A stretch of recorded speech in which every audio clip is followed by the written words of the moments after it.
Bonjour tout le monde, j'espère que vous allez bien. Aujourd'hui, je souhaite vous parler à nouveau du rêve que j'ai fait il y a quelques semaines. Vous savez, je l'avais intitulé dans une vidéo La guerre spirituelle en cours.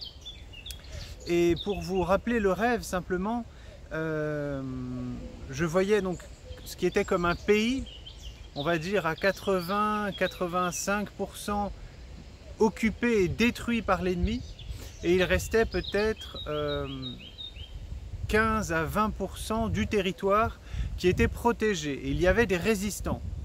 Et l'ennemi a reçu une onction, une énergie nouvelle, et avec cette énergie nouvelle, il était impossible pour les résistants de reprendre du territoire. Et alors qu'ils se réunissaient, alors qu'ils étaient assemblés, une femme s'est éloignée d'eux et a coupé la protection, le bouclier de protection qui restait sur le pays, qui restait sur ces 15 à 20% qui pour le moment n'étaient pas détruits, n'étaient pas occupés par l'ennemi. Et quand ce bouclier a été coupé, le seul refuge, le seul endroit où se cacher était dans l'Éternel, dans la montagne de l'Éternel, sous ses ailes, dans sa présence. Et tous ceux qui étaient résistants ne sont pas allés pour trouver refuge à cet endroit. Et dans mon rêve, même si je ne l'ai pas vu, je sais que tous ceux qui ne sont pas allés prendre refuge dans la montagne sont morts. Ils ont été tués par l'ennemi. Et lorsque je vous ai raconté ce rêve, je vous ai dit que je pensais que voilà, la zone que je voyais représentait un pays qui pouvait être la France, et que les personnes qui étaient rassemblées étaient représentées pour moi comme des responsables politiques, des responsables peut-être dans les médias, dans la santé, voilà, les résistants qui étaient rassemblés, qui essayaient de trouver des solutions, et que la femme qui s'est éloignée pouvait représenter Marine Le Pen. C'est le ressenti que j'avais eu avant ce rêve. Et vous savez, concernant Marine Le Pen, lors des dernières élections présidentielles, j'ai soutenu sa candidature. Je vous ai fait une vidéo pour vous dire que je soutenais la candidature de Marine Le Pen pour plusieurs raisons. L'une d'elles, c'était qu'elle souhaitait quitter l'Union européenne et qu'elle souhaitait quitter l'euro. Et pour moi, c'était le préambule à la liberté du pays tout entier, et ça allait dans la bonne direction. Donc pour cette raison, je la voyais comme quelqu'un qui allait protéger les croyants, et même si elle n'était pas parfaite, vous savez, j'ai assisté à à un certain nombre de ces meetings, à un certain nombre de ces réunions. Je l'ai vue donc en personne un certain nombre de fois. Je n'ai jamais échangé avec elle, mais je l'ai vue, on va dire, voilà, là vous êtes à cette distance, je l'ai vue peut-être de cette distance-là, et elle m'avait toujours l'air sincère, et ses discours étaient très bons, étaient cohérents avec le plan politique qu'elle voulait faire. Et malheureusement, depuis quelques mois, j'avais entendu qu'elle refusait désormais de quitter l'Union européenne et qu'elle refusait désormais de quitter l'euro. Et pour cette raison, dans mon esprit, je me suis déjà dit, là il y a un gros problème, voilà, elle ne défend plus la même chose qu'avant. Et ça s'est confirmé juste après la vidéo que j'ai publiée avec vous, que j'ai partagée avec vous concernant ce rêve que j'ai fait. Elle a indiqué qu'elle était pro-vaccin. Il y a quelqu'un dans son parti qui a indiqué qu'il était pour le pass sanitaire et elle ne l'a pas contredit, donc ça veut dire qu'elle est pour aussi.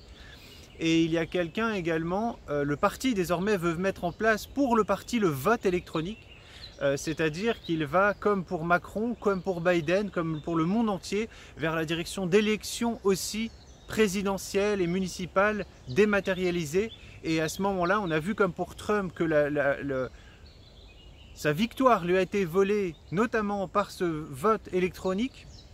Eh bien, on voit maintenant que Marine est désormais pour le vaccin, pour le pass sanitaire et pour le vote électronique. C'est-à-dire c'est un retournement complet. Il n'y a plus rien aujourd'hui qui la différencie du système. Et donc aujourd'hui, moi, je ne la soutiendrai pas pour la prochaine élection présidentielle. Et je souhaite ajouter quelque chose. À la dernière élection présidentielle, je pensais bien que son élection permettrait aux croyants d'être protégés, mais vous savez, bien sûr c'est mieux d'avoir un roi ou un président qui est pro-chrétien, qui nous protège, mais à vrai dire on n'en a pas besoin. C'est mieux, c'est plus agréable pour nous, c'est plus confortable, mais on n'en a pas besoin. Et j'en veux pour preuve Jésus-Christ, qui a eu le plus grand, le plus beau, le plus magnifique ministère qui peut exister, qui a sauvé l'humanité tout entière grâce à son sacrifice. Le sang de son sacrifice a payé pour l'humanité tout entière, pour les péchés du monde entier, et quiconque accepte son sacrifice, croit à ses résurrections, le choisit comme Seigneur à la vie éternelle. Et Jésus-Christ a fait cela alors qu'Israël était occupé, Israël était sous l'oppression d'un empire.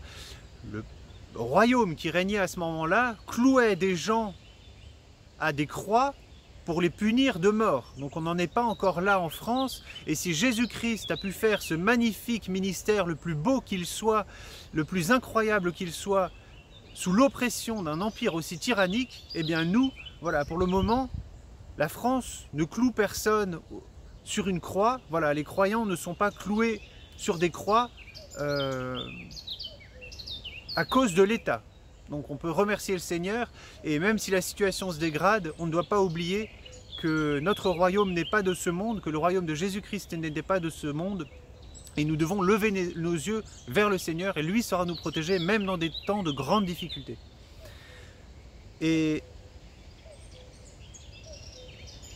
avant de venir aujourd'hui faire cette vidéo, je regardais mon téléphone, et le dernier message que j'ai regardé, j'ai été étonné. Vous savez, je souhaitais venir parler de ce sujet, et je remercie le Seigneur. Le dernier message, je l'ouvre, et je regarde, et quelqu'un avait partagé un lien avec moi, sans savoir probablement la vidéo que j'avais faite, un lien où on voit donc Jean Lassalle, Philippe de Villiers, Éric Zemmour, Jean Messia, ensemble dans une manifestation. Et quand j'ai vu ça, ça m'a immédiatement, bien entendu, fait penser à mon rêve. J'ai cru me trouver dans ce rêve à nouveau. Quand je les ai vus rassemblés, entourés de gens, il y avait voilà, une manifestation. Et c'était comme dans ce rêve où voilà, les hommes qui souhaitaient défendre le pays, défendre ce qui restait de territoire non détruit, se réunissaient. Et aujourd'hui, il y a en France des personnes qui souhaitent se réunir pour sauver le pays. Et malheureusement, ce que m'a montré ce rêve, c'est qu'une femme va s'éloigner, une femme qui vient de la résistance, qui était à l'intérieur du bouclier de protection, et qui va aller vers ce lieu de pouvoir en hauteur pour désactiver le bouclier. Et le passage que je souhaitais vous lire aujourd'hui, c'est cela. 1 Jean 2, 18, 19. Petits enfants, c'est la dernière heure.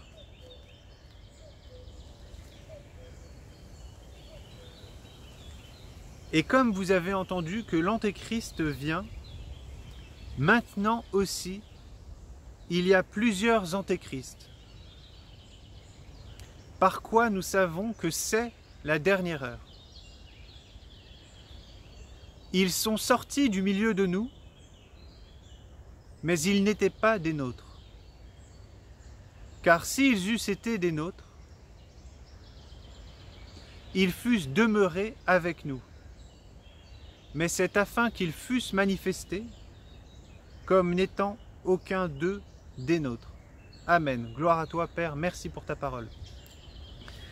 Et ce que je vous disais, c'est que j'avais peur que cette dame que je voyais dans mon rêve était Marine Le Pen. C'est le ressenti, et le ressenti que j'avais, c'était que cette dame partait comme si elle allait se suicider. Elle montait, et voilà, en entendant que l'ennemi était devenu très fort, très puissant, qu'une énergie nouvelle était tombée sur l'ennemi, que l'on n'avait plus aucune chance de reprendre du territoire. En entendant cela, c'est comme s'il y avait eu un déclic en elle, je ne sais pas ce qui s'est passé, et elle est allée vers ce lieu de pouvoir, Et dans mon rêve, j'avais l'impression qu'elle montait comme pour aller se suicider.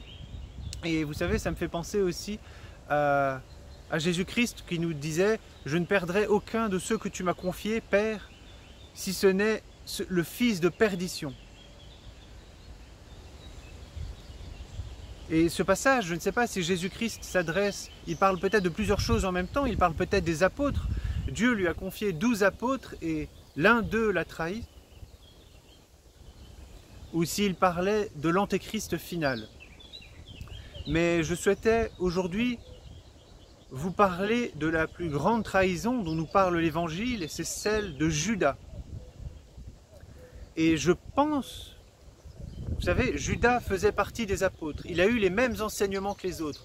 Il est allé prêcher la parole, il est allé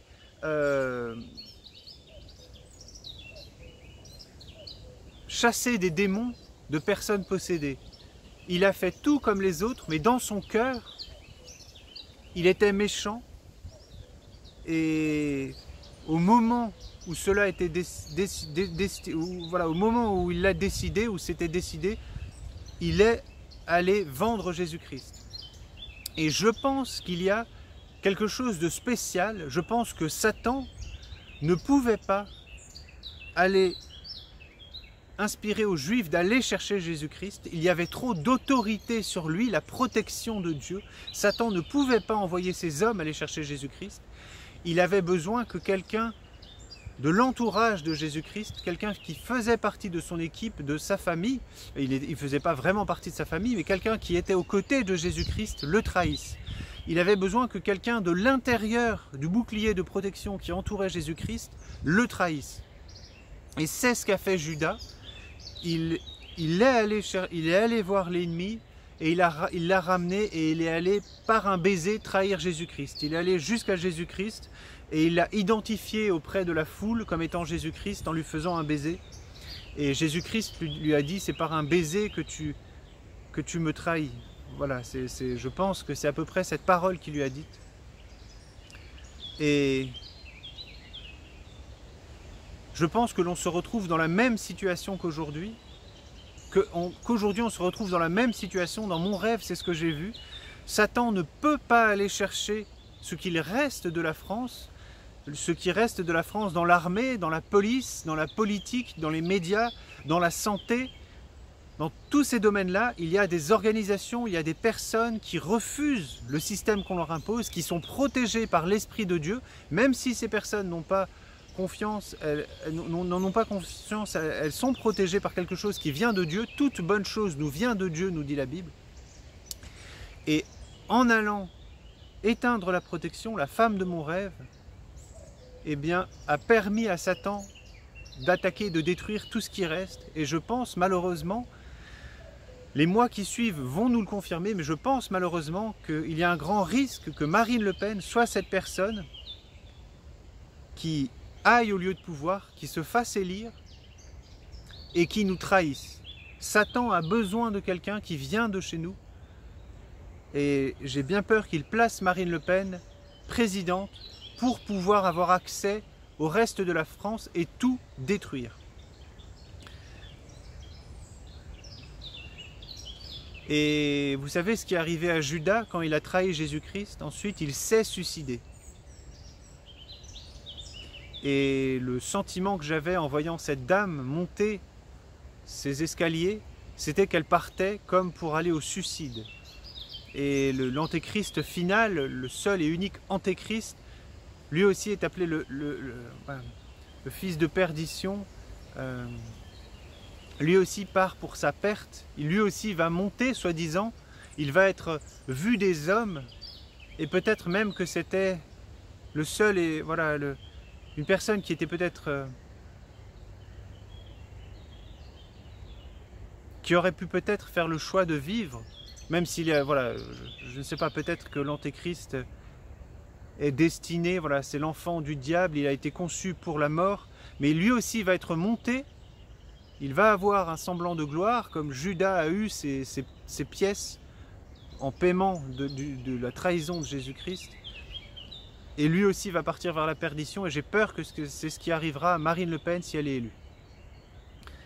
Donc, Je vous remercie et je souhaite vous rappeler que le seul endroit de sécurité, le seul endroit qui sera protégé si Marine Le Pen est élue, c'est en Dieu. Et tous les autres domaines que j'ai évoqués, il n'y aura plus aucun autre domaine, la France entière tombera, et par la politique, par les médias, dans le domaine de la santé, par la police, par la justice, tous ces domaines-là finiront d'être vaincus par l'ennemi. Et il n'y aura plus que notre foi pour nous protéger, il faudra abandonner tout le reste. Dans mon rêve, je voyais des personnes qui étaient obligées de se séparer de grandes richesses, des personnes qui étaient obligées de se séparer de leur nationalisme pour sauver leur âme. Et l'âme, c'est ce qui est le plus important. Et voilà, je prie aussi pour tous les résistants. Père, je prie pour eux au nom de ton Fils, le Seigneur Jésus-Christ, afin que tous les résistants puissent entendre cet appel et se tourner vers toi, Père, parce que tu es le seul qui puisse venir en aide à leur âme, et c'est ce qu'il y a de plus important. Et il ne faut pas qu'ils restent tournés vers le monde et les soucis du monde, sinon ils vont mourir en faisant la perte de leur âme. Il faut qu'ils te placent toi d'abord, et toi ensuite, Éternel, tu leur donneras tout ce dont ils ont besoin, mais il faut que ce soit toi la priorité dans leur vie, et il faut qu'ils s'assurent de leur salut avant de pouvoir aider d'autres personnes. Amen. Et c'est cela, si nous avons Jésus-Christ, nous pouvons être une bénédiction aux autres, et ce n'est pas les autres choses qui sont autour de nous qui nous permettent d'aider le monde. C'est d'abord Dieu qui vit en nous, qui nous permet d'être sauvés et d'aider ceux autour de nous.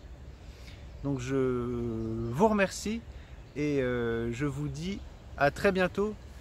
Prenez bien soin de vous. Salut!